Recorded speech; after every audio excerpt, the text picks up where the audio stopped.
श्रीकृष्णाय परब्रह्मणे नमः। श्रीमद्भगवद्गीता ध्यानश्लोकाः।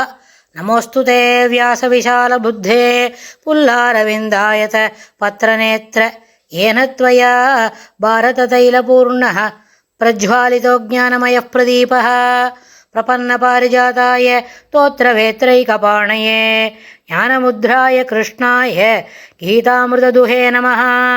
सर्वोपनिषदो गावो दोक्ता गोपालनन्दनः पार्थो वत्सत्सुधीर्भोक्ता दुक्तं गीतामृतं महत्।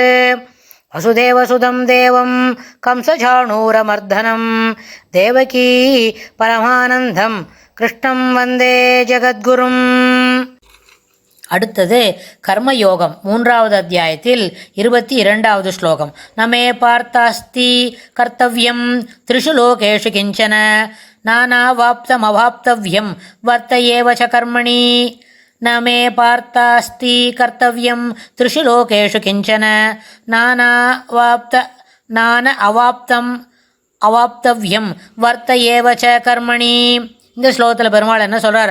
பார்த்த அப்படின்னு கூப்பிட்டு கர்த்தவ்யம் செய்ய வேண்டிய கர்மம் அவை என்னது என்ன சொன்னால், எனக்கு த்ரிஷு லோகேஷு 3 உலகங்களிலும் கிஞ்சின ஒருபொழுதும் ஒரு சிறிதும் இல்லை. ந அஸ்தி ந மே பார்த்த அஸ்தி கர்த்தவ்யம் த்ரிஷு லோகேஷு கிஞ்சன.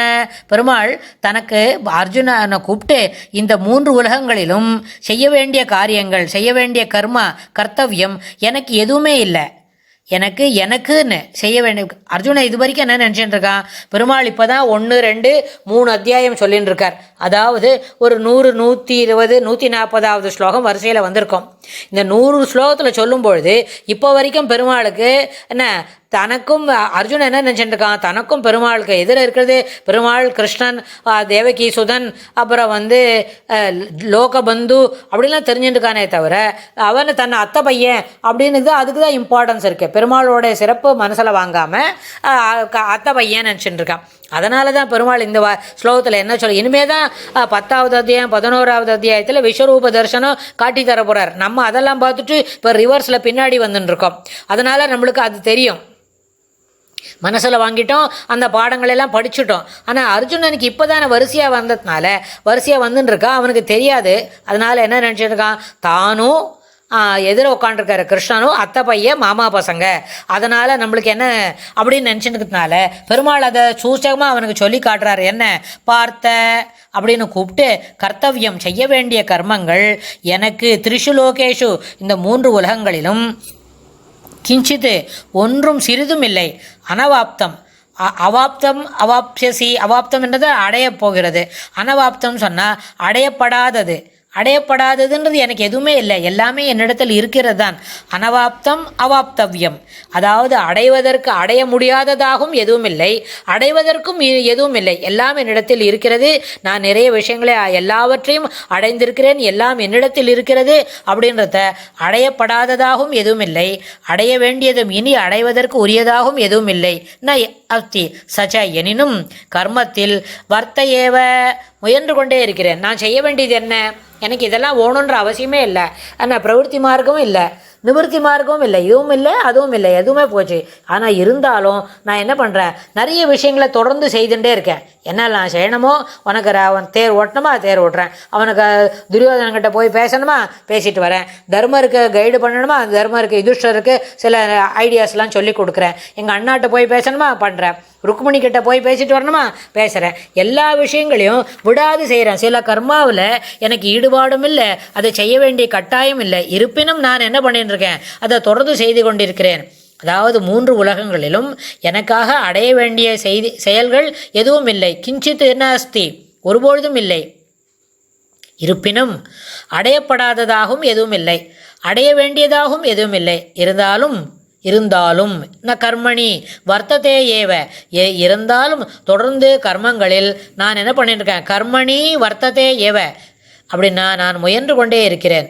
அதாவது 13வது நாள் யுத்தத்தில் கிருஷ்ணரோட பசங்க யாரெல்லாம்?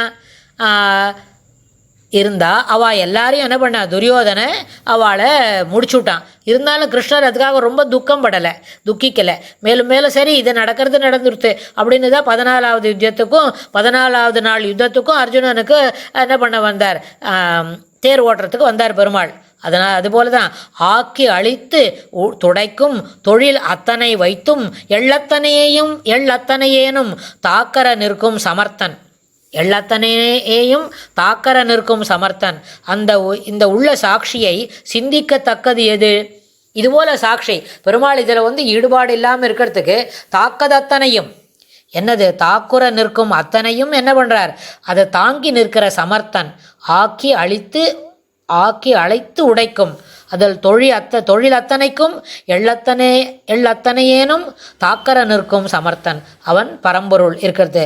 அதனால தான் ஆண்டாள் கூட நாச்சியார் திருவள்ளுவரில் சொல்லச்சு, காடுவாள் சாதியுமாக பெற்றான்.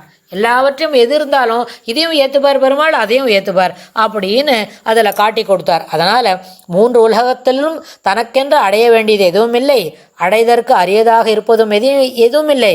இருந்தாலும் செய்ய வேண்டிய கர்மங்களை விடாது சில கர்மங்களில் நான் முயற்சி செய்து கொண்டே இருக்கிறேன். இப்போ மறுபடியும் இந்த ஆக்ஷன், அப்படி கர்மானா என்ன, ஆக்ஷன், எதையெல்லாம் செய்ய வேண்டுமோ அதை விடாது செய்வது. அந்த விடாது செய்வதற்கு பிசர் இல்லாமல் செய்யணும், பிழை இல்லாமல் செய்யணும், ஈடுபாட்டோடு செய்யணும். ஆனால் அதனோட பலனில் மட்டும் இது செய்யணுமே, இதெல்லாம் செய்தால் இதெல்லாம் நன்னா இருக்குமா. நம்ம இப்போ இன்றைக்கி நம்ம ட்ரைவியலாக பேசணும் அப்படின்னா, நம்ம இன்றைக்கி கார்த்தால தளிபொன்றுள்ள தளிகை பண்ணுறோம் பெருமாளுக்கு. தளிகை பண்ணும்பொழுது அதில் ஏதோ சாத்துமது, குழம்பு, கரமது ஏதோ பண்ணுறோம், கூட்டு கூட பண்ணுறோன்னா இது நன்னா இருக்குன்னு சொல்வாளா, இது நன்னா பண்ணணுமா அப்படின்னு கேட்டால், ஆமாம் அக்கறையாக நன்னா பண்ணணும், சாப்பிட்றதுக்கு ஏதுவாக இருக்கணும், ரொம்ப காரமோ ரொம்ப புளிப்போ அப்படிலாம் இல்லாமல் உபாயமாக திட்டமாக இருக்கணும், சாப்பிட்றதுக்கு ருசியாக இருக்கணும். அப்படின்னா ருசியாக இருக்கணும், பெருமாளுக்கு பண்ணி சமர்ப்பிக்கணும், ரொம்ப சரி. கிருஷ்ணார்ப்பணம்னு சொல்லி தளிக ஆரம்பிக்கிறோம். பண்ணி முடித்தவொடனே பெருமாள் சந்தையில் வச்சுட்டு கிருஷ்ணார்ப்பணம்னு சொல்கிறோம். கிருஷ்ணா எப்படி இருந்தாலும் ஏற்றுக்கோங்க. அப்போ இது ஒரு வேளை இதில் எதுவும் பிழை சுவையில் குறைபாடு இருக்குதுன்னா அந்த சுவை குறைபாடை நாளைக்கு திருத்திக்கிறேன் அப்படின்னு பெருமாள்கிட்ட வாக்கு கொடுத்துட்டு பெருமாளுக்கு சமர்ப்பிக்கிறோம். இது நன்னாச்சு.